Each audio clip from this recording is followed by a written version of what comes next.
नमस्कार बच्चों।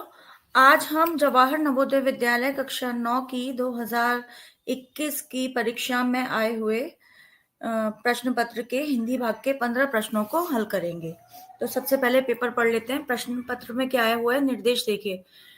प्रत्येक प्रश्न के लिए 4 संभावित उत्तर विकल्प दिए गए हैं, जिनमें से केवल एक ही सही है।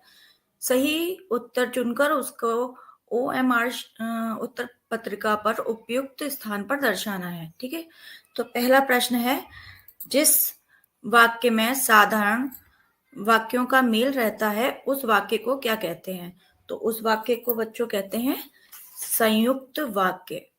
पहला सही है इसमें। अब नीचे का प्रश्न पढ़ लेते हैं। नीचे का प्रश्न है नंबर 2, किस विकल्प में दोनों शब्द सूर्य के पर्यायवाची हैं? तो सूर्य के पर्यायवाची शब्द इसमें पहला देख लेते हैं। पहला क्या दे रखा है, दिनकर दिवाकर। बी है दिनकर दिवाकर। सी है दिनचर अशुमाली।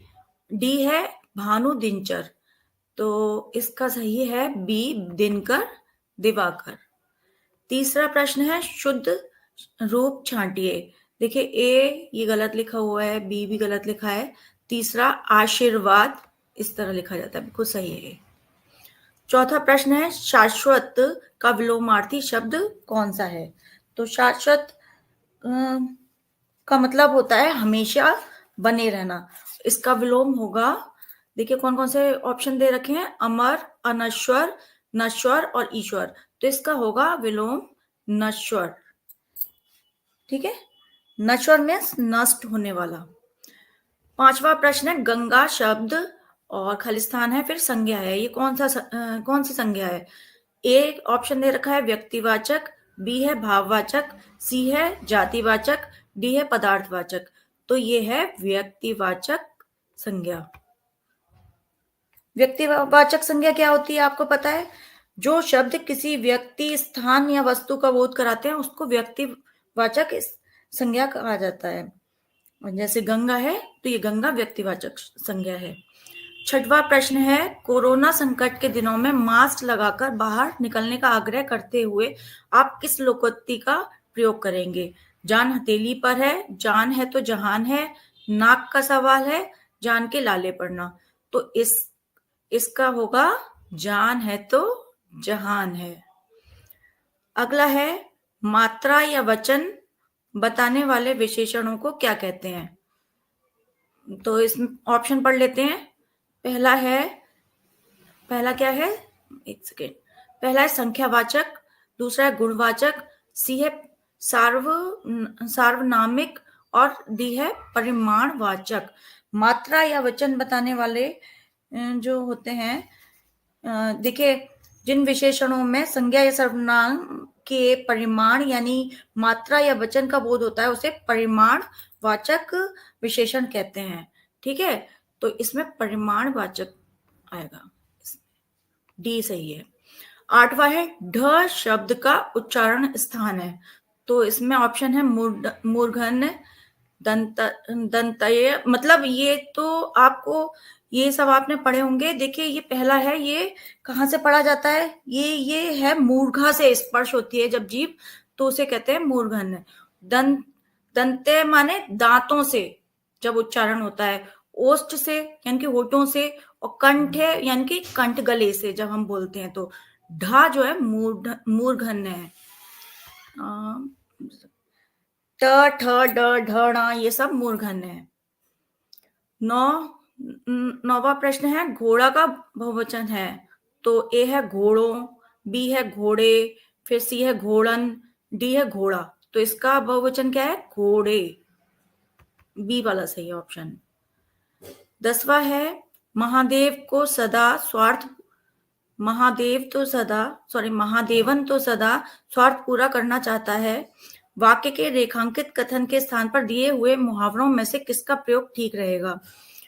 तो ये रेखांकित है स्वार्थ पूरा करना। ठीक है, तो इस पे पहले ऑप्शन पढ़ते हैं। अपना उल्लू सीधा करना, दोनों हाथों में लड्डू होना, पांचों उंगली घी में होना, 3 में न 13 में। ठीक है, तो इसका होगा इसका सही होगा अपना उल्लू सीधा करना, स्वार्थ पूरा करने का। ठीक है, अब अगला देखते हैं। 10 हो गए प्रश्न, 11वां प्रश्न देखते हैं क्या है। 11वें प्रश्न में एक सेकेंड, हाँ जी, निर्देश दे रखे हैं कि निम्नलिखित अनुच्छेद को पढ़कर नीचे दिए गए स्थान के सर्वाधिक उपयुक्त उत्तर को चुनिए। ठीक है, पहले हमें क्या पढ़ना है, इसको अनुच्छेद को पढ़ना है, फिर उसके बाद हम प्रश्नों के उत्तर देंगे इसी के अनुसार। जब कोई रोग बहुत ही कम समय में किसी व्यापक क्षेत्र में फैलकर बहुत सी मौतों का कारण बन जाता है तो उसे महामारी कहा जाता है। अचानक ही फैल जाने के कारण इसके निदान, चिकित्सा आदि के बारे में पर्याप्त जानकारी नहीं होती, इसीलिए नियंत्रण में कठिनाई आती है। आजकल कोविड-19 नामक रोग ऐसी महामारी बन चुका है जो सारे विश्व में फैल गया है। अपने देश में इससे पहले भी प्लेग, हैजा, फ्लू, चेचक जैसे रोग महामारी के रूप में फैले, किंतु उनका फैलाव इतना नहीं था और उन पर नियंत्रण पा लिया गया। कोविड-19 के लिए टीका और दवाओं के परीक्षण हो रहे हैं। आशा है शीघ्र ही वे उपलब्ध हो सकेंगे। तब तक हमें अपनी रक्षा के लिए स्वयं सावधानियां बरतनी होगी। अब हमने ये पढ़ लिया, अब इसके अनुसार ही इन प्रश्नों के उत्तर देने हैं हमको। पहला ये मतलब 11वां है, लेखक महामारी कोविड-19 पर नियंत्रण पा लेने के बारे में आशावान है क्योंकि, तो इसके ऑप्शन देखते हैं। कोई रोग अधिक दिन तक नहीं टिकता, वह टीके और दवाइयों के शोध से जुड़ा है। सी है, टीके और दवाओं का परीक्षण हो रहे हैं, लोग स्वयं स्वच्छता बरत रहे हैं। तो इसमें क्या होगा, इसका सी आएगा, टीके और दवाओं का पर परीक्षण हो रहे हैं। ठीक है, अगला है एक सेकेंड, हाँ, अगला वाला है विस्तार के लिए अनुच्छेद में प्रयुक्त शब्द है। तो विस्तार के लिए इसमें हमने पढ़ा था, तो विस्तार के लिए है फैलाव।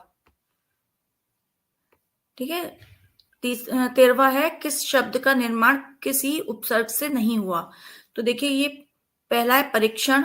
परीक्षण का कौन सा उपसर्ग लगा है, आप लोगों ने देखा होगा, परी, परी से बना हुआ है ये शब्द, है ना, परी उपसर्ग से। फिर है बी, बी है फैलाव, और सी है नियंत्रण। तो नियंत्रण में नी उपसर्ग लगा हुआ है, और डी है निदान, निदान में भी नी उपसर्ग लगा है। तो इसका सही होगा बी ऑप्शन, फैलाव। 14th है, महामारी उस रोग को कहा जाता है जो महान लोगों को मारे, वृद्धों की मौत का कारण बने, अचानक व्यापक क्षेत्र में फैलकर मौतों का कारण बने, डॉक्टरों को समझ में ना आए। तो क्या होगा, अचानक व्यापक क्षेत्र में फैलकर मौतों का कारण बने। ठीक है, ये होगा इसका, महामारी उसे होता है। अभी हमने अनुच्छेद में यही पढ़ा था। अब देखिए आखिरी हम ये है 15th, भारत में ये महामारी कभी नहीं फैली। कौन सी नहीं फैली थी, जो हमने अभी अनुच्छेद में पढ़ा था, प्लेग, हैजा, चेचक या निमोनिया, कौन सी नहीं फैली थी। तो हमने पढ़ा था इसमें से ऑप्शन कौन सा है, डी सही है, निमोनिया नहीं फैली अभी तक। ठीक है बच्चों, नमस्कार।